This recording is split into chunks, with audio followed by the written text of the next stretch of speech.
Hello, fellow human. Welcome back to another Dank Doggo rSlash Choosing Beggars. So our story for today is from u/slash Top Courager with the title of Ex-Fiance Cheated on Me and then asked it what she was entitled to from my mom's house. Buckle in, kiddos. This is gonna be a weird one. Obligatory TLDR at the end.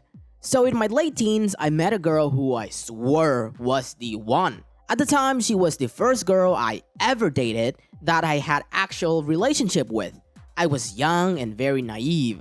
She was the first girl I ever said I love you to and thought that meant it was a forever deal. Things were awesome for a couple of years. Then she started a second job at a liquor store to make some extra money so she could afford to buy a car and start thinking about moving out of her mom's place. Admirable, I thought. I totally support her on that one. I was still living at home with my mom, and the construction job I worked at definitely didn't pay enough to move out or afford a car. With her working 2 jobs, so we could definitely afford a place of our own. After a few months working this liquor store job and one robbery that a guy punched her in the head, she started acting different. I chalked it up to the robbery incident. That messed up her a bit. It didn't ring any massive alarms, but she had bought a car and started giving one of her male coworkers rides home after her shifts was over. I thought nothing of it. It was what it was. I found out not only from her coworkers, but her best friend that she had been cheating on me with this guy once they left work. When I confronted her about it, she cried and denied it. I was in love. I believed her. I just thought it was jealous rumors. A friend of mine brought up going to Mexico for a trip with the guys. I had never been on a plane before, let alone out of Canada, so I was all over that. I had a bit of money saved up from work, so 4 of us went without my girlfriend. Well, in Mexico, I cheated. I feel so bad about it to this day, but back then, 15 years ago, I guess I was just trying to get back at her. When I got back to Canada, I felt so guilty that I went right to the jewelry store and bought an engagement ring. So stupid. Yes, I Chandler Binged it. She said yes, and life was all good again. We were engaged for a year and a half. She was still living with her mom, and I was still living with mine. During this time, she broke up with me 4 times over the dumbest stuff. She came over my place once, and her clothes weren't dry from when I had put them in the wash. Close, but not quite. She opened up the dryer, grabbed her clothes, and stormed out. She dumped me when she got home. That was the first time. I was crushed.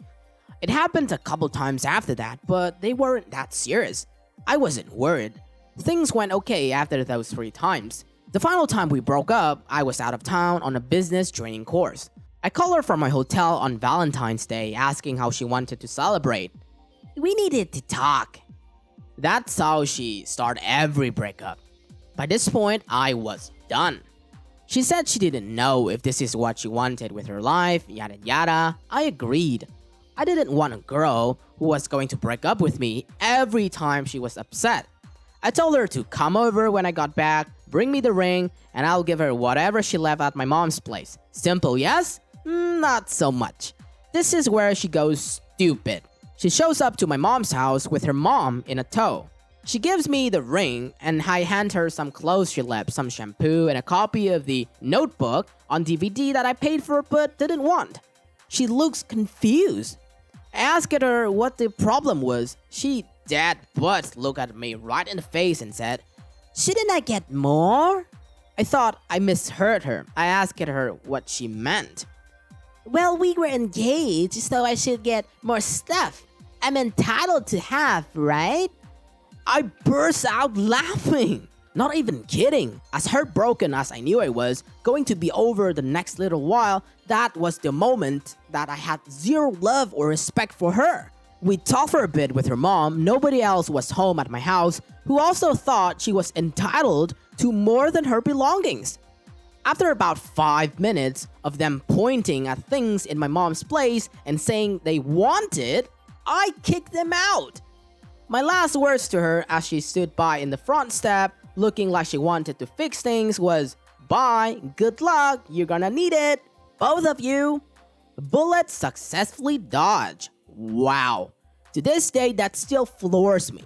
How the duck do you think you deserve my mom's belongings? Especially we don't even live together. Epilogue, I still talk with her mom and her brother once in a very blue moon.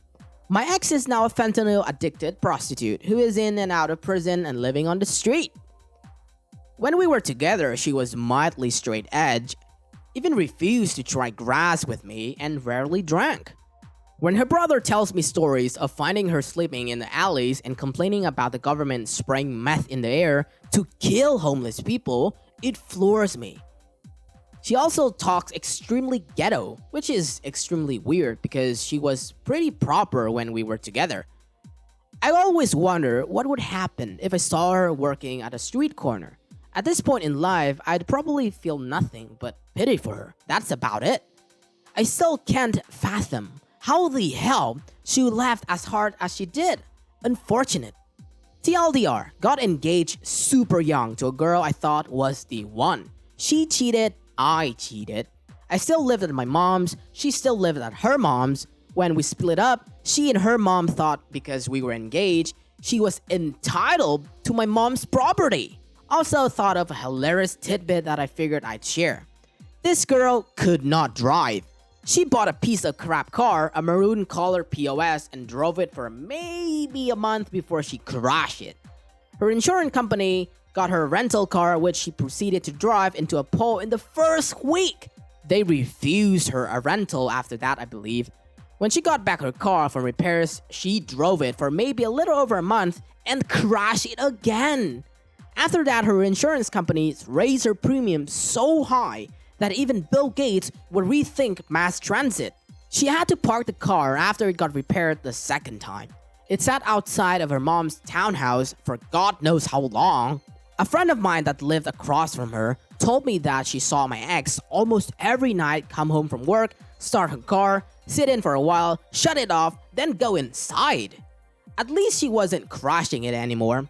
Cheater karma it. So this story just came to me while I was thinking back to a whole liquor store fiasco. So after I called her out for cheating and we made up, we went to a boxing event. Tony Harding was in town boxing a local girl. It was hilarious. The local girl punched Tony in the face so much, but it was Tony's reaction to getting punched that was hilarious. So after the event, we cabed to the liquor store she worked at to pick up a beer. The guy she cheated on me with was working the till. My ex was hammered. As we were paying for the booze, my ex fell down and ripped a gigantic fart. It was heinous. I tried to pick my ex up, but the smell hit me like a brick. Hot, thick, chewy farts stink. Good lord. It wasn't quiet either. I picked her up and looked at the dude. He had the most disgusted look on his face. Chew on that a while, ducker. Annoying long time later. So I'm getting a lot of heat calling me an idiot, saying everything is fake. All good. I met this girl a little over 17 years ago. I was a very different person back then. I absolutely regret cheating on her out of immaturity, and obviously I wasn't ready for a relationship at that point, no matter how much I thought I was. Well, yeah, it's really tough to judge actions taken by 17 years old. In some way, I kinda get it. OP loved his ex so much back then, he believed that she was the one, but later realized that she had betrayed him. His whole world crumbled, so he wanted to get back at her doing something. So probably at that point, he must have thought, oh, so she cheated on me, so I should do the same. An eye for an eye. So yeah, I wouldn't call him stupid because first of all, his ex started this first. And second of all, they were both very young. And then as for OP's ex, like what the hell really? Even her mother also believed that she should be entitled for more items. They literally went to OP's house and looked around for stuff that they wouldn't like to take home. Like so freaking cringy, man. I mean, sure, OP's ex was young, but really? The mother was on board with this BS? Like, shameless of her.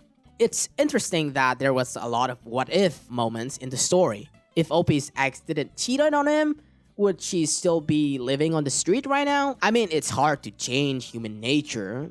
I mean, if she cheated on him once, probably she can do it again, regardless if they were married or not.